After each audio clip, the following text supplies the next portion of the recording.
Demek büröge sen jamandap ketти да, турабы? Sen gülüp koy. Мындай саматёк деген сөз бар да, сонда. Ар бир нерсени өзүнүн ыгына калтырган болсоң, ошого переживать этип, ошону жаман көрүп, анын аркасынан барып компромат издеп, аны чукуп, аны жок кылам деп, эмне үчүн мындай айтат деп, эмне кылыш керек экен? Кереги жок экен ал нерсенин бар. Алла каалаган нерсе келди сенин башыңа. Алла каалаганчалык гана байлык келди. Алла каалаганчалык жаманчылык болду, бүттү. Сен проблема кылбайм муну. Ислам акыйдасы ушул эки. Иманды мусулмандын акыйдасы ушул эки. Мындай жакшы ойлоп көрсөңчү, мындай ошону сагылган жаманчылыгын ойлоп көрө турган болсоң, кичинекей эле болду. Иманды сен көтөрө аласың. Эмне үчүн дегенде, Алла Таала кайсы нерсе боло турган болсо, сен көтөрө ала турганчалык гана берди, болду.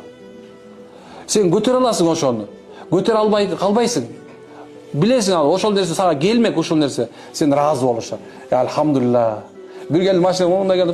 Tank da süzüp saldı. Tank emne kıldın anışıma. Yok subhanallah. Allah kalagançalık boldu bul. Bundan çoğurak bolgan bolsa sen götür albayıp bolçusun. Sen bolgana kırıla oşunca olatasın. Maşına polunu sürdü. Ölüp olmasın. Şunday derse. Demek yaşauunda dile bankrotluk gelip kaldı eli. Bir gün toğan ötpey kaldı. Bir nesi oldu. Şunday bolmak maşallah. Emneken hiç kaçan oşonun arkasından düşüp alıp özüңdү özüң kıynaba degen söz. Yaşauda бұл ең чоң хадис ушул эки. Пайгамбардын үйрөткөндөгүсү. Башка нерсени алып деле кереги жок. Жетишерлик. Качканда Кудай дейт, кулганда Кудай дейт. Барды Кудайдан бол.